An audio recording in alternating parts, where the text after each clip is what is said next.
హరి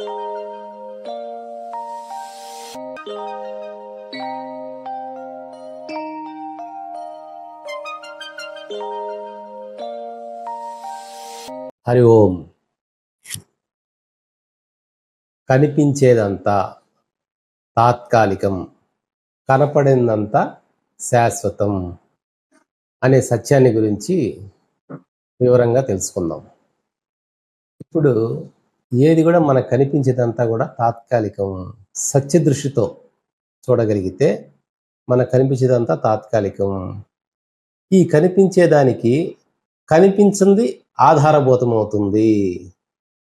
అందువల్ల మనం ఆ కనిపించని దాని మీద ఏదైతే ఉందో దాని మీద దృష్టి పెట్టామంటే మనం ఆ శాశ్వతమైన ఆనందంలో ఉండగలం.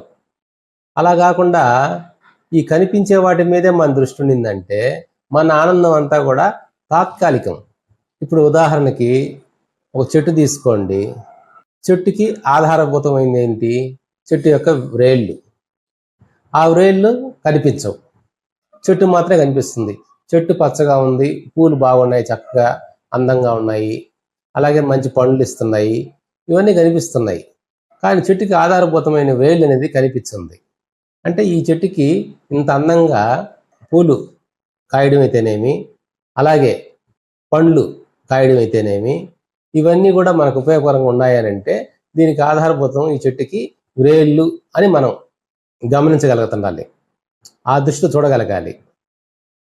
ప్రతిదీ ఒక బిల్డింగ్ ఉంది, ఈ బిల్డింగ్ చాలా చక్కగా అందంగా కనిపిస్తుంది. ఆ బిల్డింగ్ స్ట్రాంగ్గా ఉండడానికి కారణం ఏంది? దాని యొక్క పునాదులు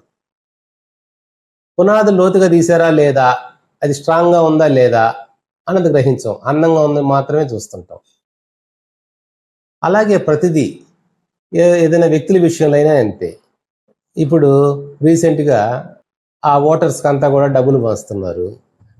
మరి వాళ్ళ దృష్టి ఏంది? అందరికి సహాయం చేయాలని దృష్టి ఉందా, వాళ్ళ స్వార్థం కోసమా? కానీ అక్కడ వాళ్ళ ఇంటెన్షన్ అనేది గ్రహించే వాళ్ళు తక్కువ.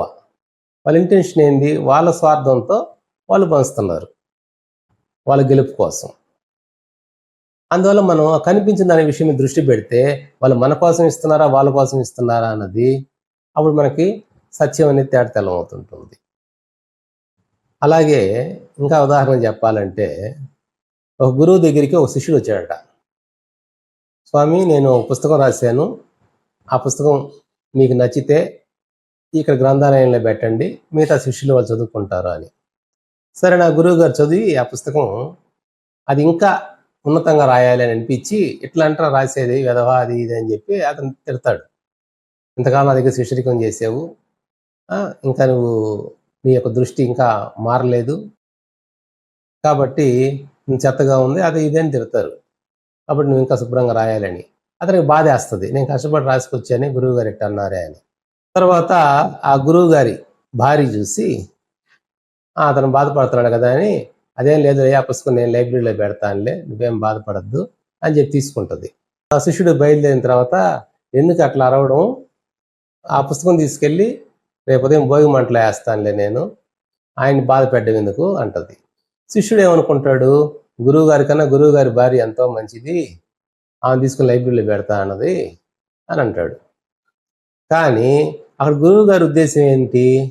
ఆ శిష్యుడు ఇంకా ఉన్నతంగా ఎదగాలి, ఇంకా ఉన్నతంగా రాయగలిగే శక్తి అతనిలో ఉంది కాబట్టి మనం అతను కఠినంగా మందలిస్తే అతనిలో ఉన్న శక్తి ఇంకా కూడా తేటతెల్లం అవుతుంది అనే ఉద్దేశంతో అరిశాడు. కానీ మనకు కనిపించేదంతా కూడా అతనేదో ఈయన మీద ఇష్టం లేక మాట్లాడేట్టుగా అనిపించవచ్చు, ఆమె ఏదో ప్రేమతో ఆ పుస్తకం తీసుకుంటే అనిపించవచ్చు. కానీ ఆమె చేసే పని ఏంది? పక్క రోజు భోగి మంటలు వేస్తానే అంటుంది. అట్లాగా కనిపించని విషయం మీద మనం దృష్టి పెట్టాలి. అంటే ఇంటెన్షన్, ఉద్దేశం ఏందనేది గ్రహించాలి. కేవలం బాహ్యంగా జరిగే చర్యలనే కాకుండా ఉద్దేశం ఏంటి, ఇంటెన్షన్ ఏంది. ఇప్పుడు ఒక కోర్టులో ఒక కేసు జరుగుతుంటే జడ్జి దగ్గరికి వెళ్తే జడ్జి చూసేది ఏంది? అతని యొక్క ఉద్దేశాన్ని చూస్తాడు. ఇతను తనను తాను రక్షించుకోవడానికి మర్డర్ చేశాడా, లేదా కావాలని కుట్రతో చేశాడా, లేదా డాక్టర్లు చేస్తారు కదా, సర్జరీ కోసం కత్తి పెట్టి కట్ చేయడం జరగద్దు కదా, అట్లా ఉద్దేశంతో చేశారా అనేది ఆ ఇంటెన్షన్ బట్టి అక్కడ జడ్జిమెంట్ ఇవ్వడం జరగద్ది. అట్లాగా మనలో కూడా ఏంటంటే మన దృష్టికోణం మార్చాలి, కనిపించిన దాని మీద ఫోకస్ చేయాలి.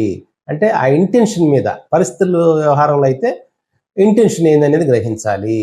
అలాగే మనం కూడా ఈరోజు జీవించి ఉన్నాము అంటే కనిపించని ఒక శక్తి ద్వారా మనం ఈ విధంగా మాట్లాడుకోవడం, వినడం, నడవడం, మన శరీరంలో కదలికలు జరగడం, ఇవన్నీ కూడా జరుగుతున్నాయి.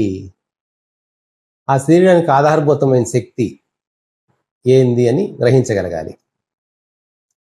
అందుకే మనం చెప్తాం, మనం తినే ఆహారం వల్ల, అంటే మనకు కనిపించే ఆహారం వల్ల మాత్రమే మనం జీవించున్నట్లేదు.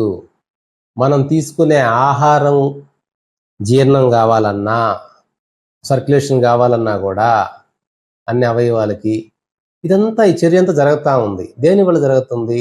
మనకు తినడం మాత్రమే తెలుసు, మనం తిని నోటి దాకా పంపిస్తాం. ఆ లోపల జరిగే ప్రాసెస్ అంతా కూడా అదేమవుతుంది, అదంతా బ్లడ్గా మార్చుకోవడం, గ్లూకోజ్గా మార్చుకోవడం, ఫ్రక్టోజ్గా మార్చుకోవడం, అదంతా కణాలకు అందడం, సర్క్యులేషన్ జరగడం, ఆ వేస్టేజ్ అంతా మళ్ళా కూడా మనకి మలం రూపంలో రావడం, ఇదంతా ఈ ప్రాసెస్ అంతా ఎలా జరుగుతుంది అంటే దీనికి బిహైండ్గా ఒక శక్తి, ఒక ఎనర్జీ అనేది ఉంది. అదే మనం చెప్తుంటాం, అంటే ఈ శరీరాన్ని నడిపించేదానికి ఒక శక్తి అనేది ఉంది. ఆ శక్తిని తెలుసుకోవాలంటే మన మనసు అంతర్ముఖం చేయాలి, అంటే మన మనసుని ఇంట్రావర్ట్ చేయాలి. అందుకే ధ్యానం అనే పద్ధతిని చెప్తుంటాం మనం. ఈ ధ్యానం చేయడం ద్వారా మనసు అంతర్ముఖం అయ్యి సత్యాన్ని గ్రహిస్తాం. అంటే ఈ శరీరాన్ని, ఈ మనసుని నడిపించేది ఒక శక్తి ఉంది. ఈ శరీరం, మనసు ఇదంతా కూడా జడము, జడ స్వరూపము. ఈ జడ స్వరూపానికి ఒక చిత్ శక్తి ఉండి నడిపిస్తుంది. ఆ శక్తే మనము, ఆ శక్తే అంతటా ఉన్నది. మనలో ఉంటే ఆ శక్తికి ఒక ఆత్మ అని పేరు పెట్టాము, మనకు పరంగా ఉంటే పరమాత్మ అని పేరు పెట్టాము. ఆ శక్తి అంతటా ఉంది అన్న విషయాన్ని గ్రహించి ఆ దృష్టికోణంతో మన జీవిత వ్యవహారం సాగినట్లయితే, అంటే ఈ కనిపించేదంతా నాటకము, 3 ముచ్చట, దీంట్లో సక్సెస్ లేదు, ఫెయిల్యూరు లేదు, డెత్ లేదు, లివింగ్ లేదు, మనం పెట్టుకునే రిలేషన్ అన్ని కూడా కేవలం కల్పనలే అన్న విషయాన్ని గ్రహించారంటే అప్పుడు ఆ శాశ్వతమైన వస్తువు, ఆ చిత్శక్తి లేదా ఆ సచ్చిదానంద పరమాత్మని గ్రహించగలిగితే మనం శాశ్వత ఆనందాన్ని పొందుతాము. ఇప్పుడు నిద్రలేస్తే మనం చేసేదంతా కూడా ఆనందం కోసమే, కానీ ఈ ఆనందం అంతా కూడా క్షణికమైంది, తాత్కాలికమైంది.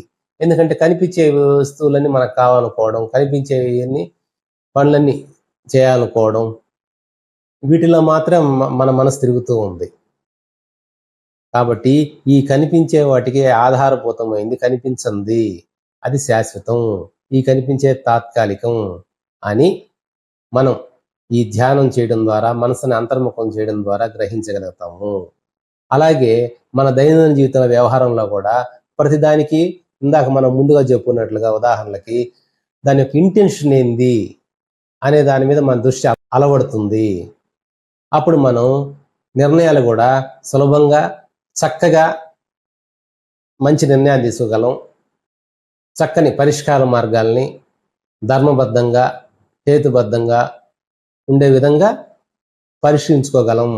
కాబట్టి ప్రతి ఒక్కరు కూడా ఈ అంతర్ముఖ సాధనలు ధ్యానం ద్వారా అభ్యసించడం ద్వారా ఆ సత్యాన్ని గ్రహించి ఈ కనపడే తాత్కాలికం, కనపడిందే శాశ్వతం అన్న విషయాన్ని అనుభవపూర్వకంగా గ్రహించి శాశ్వతంగా, ఆనందంగా, దుఃఖరాహిత్యంగా, నిర్భయంగా జీవించాలని ఆశిస్తూ, ఆకాంక్షిస్తూ, హరి ఓం తత్సత్. ఓం శాంతి శాంతి శాంతి.